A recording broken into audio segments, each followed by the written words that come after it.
Chapter 7, A Simple Fighting Lesson, Power in Shadows Style. With only this much, you are also a power in the shadows. I'm lost. So I mutter to myself in an underground facility with nary a soul in sight. It was fine when we all came together and crashed this hideout. But then I got bored fighting with the small fries, so I thought to go on ahead and find the boss first. But then this is the result. Size, and I had even practiced my lines for when I meet the boss. But still, this facility sure is huge. Guess this time it spanned its hoot and occupied an abandoned military facility? NN? At that moment, I feel the presence of someone approaching from the other side of the underground passage. After a short while, the other side also notices me. They stop a certain distance away from me. To think that I was forestalled. It's a guy with bulging muscles. And for some reason, his eyes are glowing red. What on earth is that? It's so cool. Can he shoot beams out of his eyes? But it is only a single person. This will be easy. The red-eyed guy makes a twisted smile, then disappears. Or so it would probably seem to a normal person, but he's just moving quickly. But, well, I stop Red-Eye's sword with a single hand. Since I know the direction that he'll be coming from, that speed is not really that much of a threat. Plus, power is all about how it's used. Wah. Lightly pushing the shoulder of the surprised Red-Eye, I take my distance. He has even more magic than Alpha. But unfortunately, he doesn't know how to control it at all. He's just a moron with a lot of magic. Incidentally, I am really not fond of the brutish fighting style that simply relies on doping up on magic to raise one's strength and speed. Of course, I am not making light of the importance of physical specs. If I was really forced to choose between power or technique, then I would choose power without hesitation. There is no worth in techniques if there is no power. But the imperfect and warped way of fighting by solely relying on physical specs like simple strength, simple speed, and simple reaction time that completely disregards and gives up on the details, that kind of fighting style is something that I really hate. Physical specs is genetics, but techniques are effort. That's why I, and the power in the shadows that I am aiming to be, would never lose in the area of technique.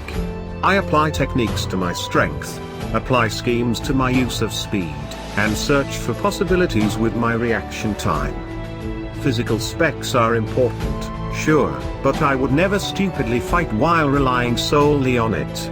You could say that is my aesthetics in regards to battle. Which is why I am slightly ticked off by this magic doped retard. So I'll give him a bit of a lesson on the proper way to use magic. Lesson 1. I raise my slime sword, and walk towards him. 1 step. 2 steps. Then the 3rd step. The moment I took my 3rd step, Red-Eye swings his sword. That is his May. At that moment, I accelerate. I only used a tiny bit of magic, I concentrated only on my foot, compressed the magic, then released it all at once. That was it. With only that much, the explosion of the compressed magic propels me forward with great vigor. Red-Eye's sword swings through mere air. But I've already entered my May. I no longer need speed. Don't need strength either. Don't even need magic anymore. I caress Red-Eye's neck with my jet black blade. Just a tiny slice of skin on his neck. After leaving a red line on Red-Eye's neck, I leave my May. At the same time, Red-Eye's sword barely grazes my cheek. Lesson 2. I dash forward again in conjunction with Red-Eye drawing back his blade. This time, I don't use any magic. Which is why Red-Eye is much faster. But regardless of how high his speed, he cannot attack at the same time. Which is why he gets closed in on. It is only a mere half step. An almost insignificant distance. A distance that is far for me, close for him. A moment of silence. Red Eye is conflicted. I can see it. In the end, Red Eye chooses to draw back. I knew it. I'd already read from the movement of his magic that would be his choice. Which is why, even though Red Eye is faster, it is me who moves first. I close the distance faster than he retreats, and the tip of my blade caresses his leg. A bit deeper than last time. Hugh. Red Eye lets out a grunt of pain, then retreats even more further. I choose not to chase him. Lesson 3. This tutorial session has only just begun. Has he ever felt such a disparity in strength? So thinks Olber while his body is cut again and again by that jet black sword. Even when he was fighting with that elf who called herself Alpha, even when he fought and lost to that princess at the festival of the War of God, he did not feel such a huge disparity. If he really had to draw a comparison, it would be from his childhood, when he had barely begun taking up the sword and was facing off against his master. Child versus master. Beginner versus expert. The word fight is not even applicable. What he is currently feeling is exactly the same as from back then. His opponent is a young boy who by no means looks strong. At the very least, Olber doesn't feel the sense of pressure from when he fought Alpha. If he really had to sum it up into a single word, it would be natural.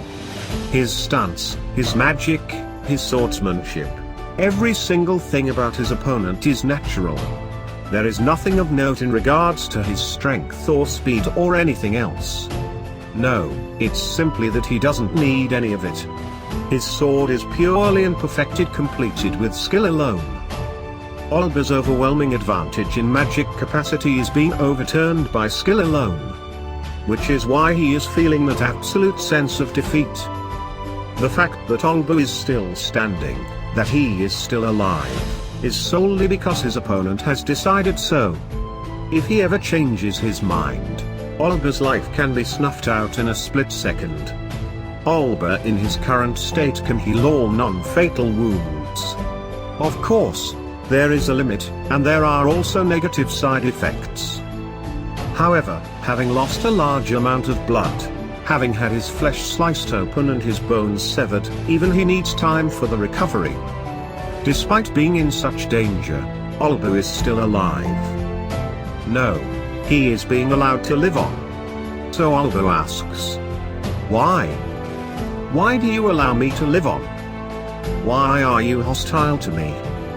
Why are you so strong? So, why? The young boy covered in black merely looks down at Olber. Lurking in the shadows, hunting the shadows. That is the only reason why we exist. It is a deep voice somehow tinged with sorrow.